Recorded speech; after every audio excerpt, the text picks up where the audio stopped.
In this week's video, we're going to be going over how to paint Poxwalkers to a great level as efficiently as possible while easily being able to get some variation in your Poxwalkers across an entire army.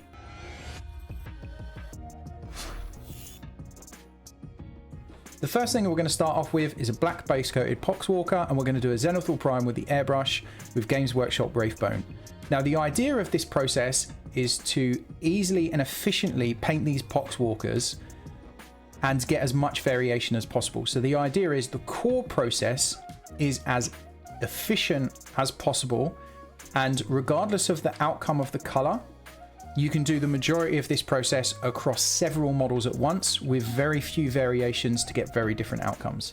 So the idea with this Wraithbone Zenithal Prime is basically it's going to give us a strong foundation for the work the contrast paints are going to do over the top. Next up, once again with the airbrush, very thinly, from left to right, Games Workshop Incubi Darkness is being airbrushed over the top of the one on the left. AK Wine Red is being airbrushed over the center one. And Games Workshop Skragg Brown is being airbrushed over the right-hand side.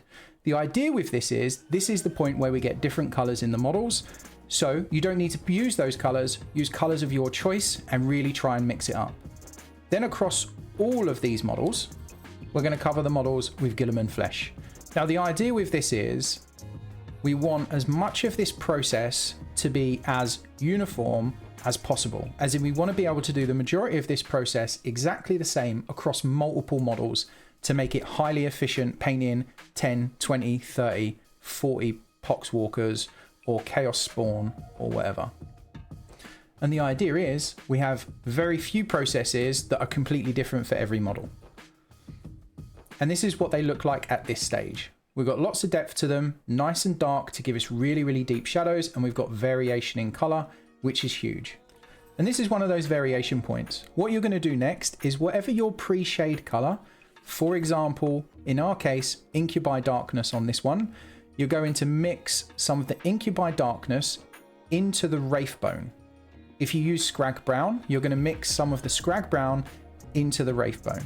So you're looking for roughly a 50-50 mix, and you're just looking for a brighter version of that pre-shade color. So it doesn't matter what pre-shade color you chose at the beginning, but you're going to mix some Wraithbone into it. And what you're going to do is you're going to define some of the bright areas. The idea is we're trying to put a very rough highlight into the areas that you've already painted so we can push it so it pops. So this is one of these points where we're going to have to do each one individually. And we want to minimize that as much as possible, like I said.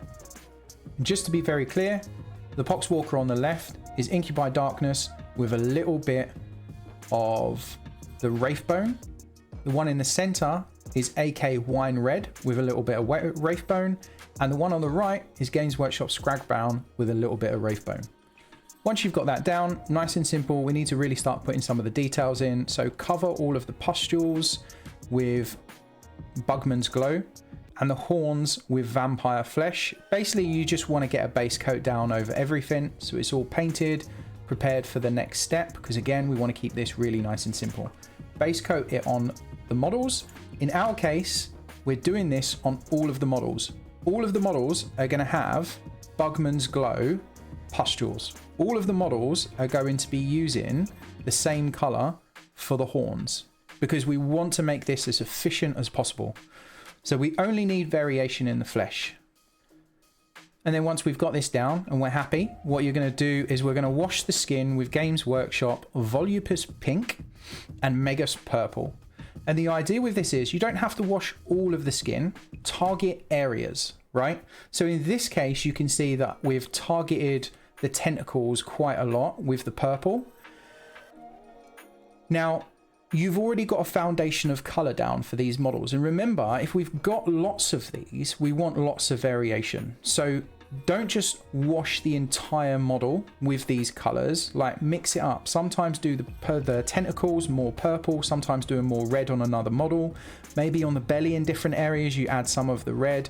Maybe on the head, you add purple, like really like add variation. What you're looking to do is you've already created a foundation of different colors and hues to these models. What you're looking to do is you're looking to give more variation across the entire unit or army. So you've got this really chaotic look. So don't be afraid to really just experiment and mix it up. And don't be afraid to just wash certain areas with these contrast paints to give you some really random looks. And it's fun. And at this point, if you're still watching this video, thank you very much. It means a huge amount to us. Make sure you hit the like button, hit the subscribe button. And you know what? If you want to support the channel further, make sure you check out the members area for more additional content and more in-depth video tutorials. Cheers, guys. The support means a huge, huge amount to us. Next up, the rusty metal on the blades. I actually feel like these rusty blades are really important, or the blades in general are really important, because there's so many of them on these models, but you don't want to spend a huge amount of time on them, especially as like some of them are quite detailed and can be a lot of work. So with the blades primed in black, we're going over it with Games Workshop Doom Ball. We're using a rough and like a messy brush, and we're just stabbing that paintbrush. Once you've done that, with a little bit of sponge, get some Games Workshop Skragg Brown on the sponge. Get some Games Workshop Skragg Brown on the sponge. I'm sorry, words are hard. Skragg Brown on the sponge, remove the excess, and then just dab it onto the brush. Once that's done, we're then going to do a wash of roughly 50-50 mix, Skragg Brown and Wraithbone. Thin it down to a really thin consistency and let it flow into the recesses. Once it's dry, and that's really important, make sure it is completely dry. We're then going to do a dry brush of silver. Choice in silver is up to you. I'm using scale 75 Heavy Metal as it's our preferred, but we're looking to catch the edges. The idea with this is the blade is so rusty and old, but where he's hit things, some of that rust has knocked off and the silver is showing through. This is an incredibly fast way of painting these blades, and it's really handy because you're going to have an absolute huge amount of them and you get a really good result. Finally, with the boils being such a big feature on these models, there's so many of them, we don't just want to leave them Bugmans Glow with a bit of a wash. They're too much of a feature. So what we're going to do, nice and simple, is we're going to add a highlight, and we're going to add that highlight to the underside. So in our case, we're using Skragg Brown and Yriel Yello, basically a 50-50 mix to add a bit of a highlight to the underside of the pustules. And then we're following that up with pure Yriel Yello. Nice and simple, nice and straightforward. If you want to get a little bit more variation across the models, and let's say you've got 10 of these to do, add in some different colors. Instead of using yellow, use a little bit of orange, use a little bit of pink.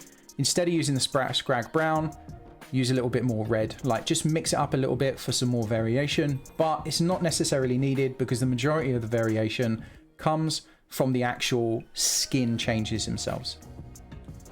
And that's it. Thanks very much for watching. I'm hoping you found it helpful. As always, make sure you hit the like button if you do enjoy the video. It means a huge amount to us. We do want the channel to grow. So if you do watch these videos, make sure you're subscribed. Let me know what you think in the comments. And as always, if you want to support, feel free to check out the members area for far more video content. Cheers, guys.